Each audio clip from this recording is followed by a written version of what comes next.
speaking of the pilots, this is where I got a leg on my face.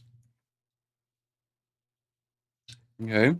Now, I don't know who this is, but I put out a tweet congratulating the union and Sean O'Brien specifically for getting a deal done right away when they announced it on Tuesday.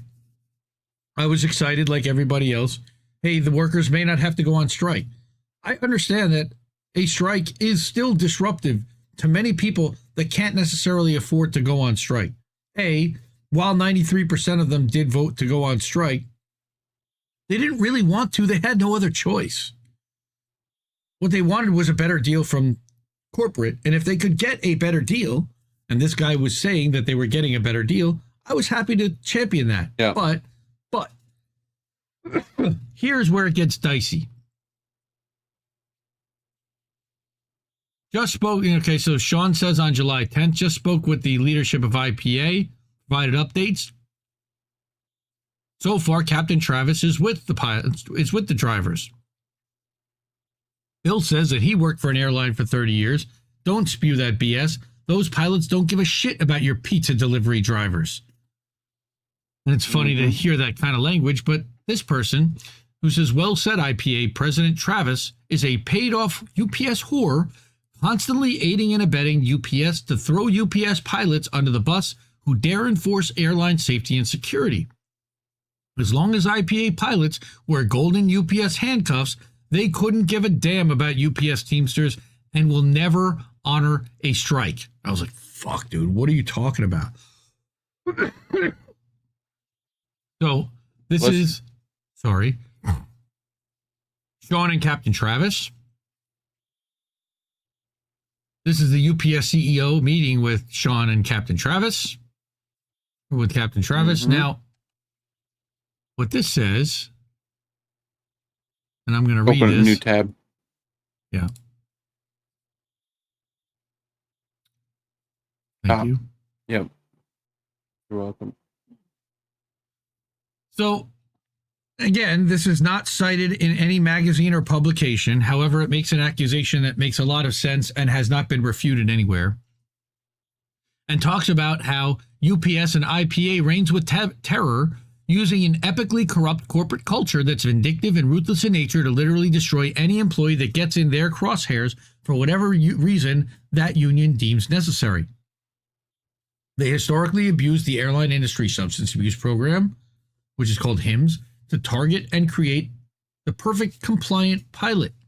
Now, UPS and IPA, being aware that their HIMSS abuses are known, their new game is to manufacture false allegations as grounds for termination, which is the kiss of death for a pilot to ever fly again. Once the targeted pilot is confronted with termination, they back the non-compliant pilot into a corner as if they're doing them a favor by offering early or forced retirement, demanding their willingness to sign a non-disclosure agreement so there's no transparency in the rest of pilot membership. Then they replace the old cadre of pilots. We don't want to pay out for the insurance, so we're going to fuck you over and tell you to leave, essentially. So UPS and IPA replace the old cadre of pilots with new pilots or sheep coming from other demeaning pilot jobs like regionals or troubled companies who are happy to wear the UPS golden handcuffs. Therefore, UPS and IPA are guilty of wage theft, stealing years of potential senior pilot earnings and retirement contribution benefits. Their motto is, a fired employee is a better employee. These With the help of former IPA general counsel and legal cohorts, William Trent, which is a known UPS company operative, IPA President Robert Travis, who is also a known UPS company operative, and IPA VP Stephen White, another known UPS company operative, to include other former and current compromised IPA EB executive board members, UPS has either terminated or forced early retirement against more UPS pilots in the last 11 years than almost the entire major U.S. airline industry as a whole. That's a fact. Those are actual numbers. It doesn't matter whether you believe these accusations or not. All right? Former IPA General Counsel William Trent and UPS outside counsel Tony Coleman, formerly with the law firm Frost Brown Todd, have been and are still the ringleaders of UPS's unethical workplace violence and retaliation program for labor containment against the UPS IPA pilots sustained by Robert Travis. The question is, how many more families have to be destroyed and how many more people have to die for being vocal in their attempts to do their job in enforcing safety without fear of workplace violence and retaliatory targeting by UPS and IPA against their family and careers. So that is kind of important part of the story. And they're calling it Identify Pilot Association Fraud. Ha ha ha ha. Right? So that's the perspective there. Now, on top of that, here's someone, Sarah Nelson. Now, she's the flight attendants union. She's the head of the flight attendants union, representing 50,000 flight attendants at 19 airlines. She was cheering on the Teamsters as well.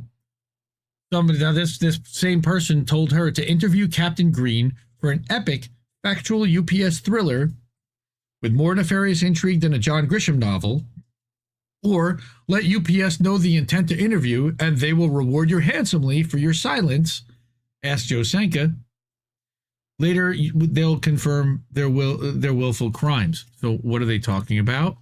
Well, here again, you have UPS is a very brutal and hostile company. This contract is bigger than economists, blah, blah, blah. This guy, Richard Hooker, the contract needs stiffer penalties on retaliation and harassment. And why? TJ Hooker? Richard Hooker. Our members are tired of being bullied. You mean, I'm sorry, you mean Dick Hooker. Dick Hooker Jr. Well, it's a junior Dick Hooker.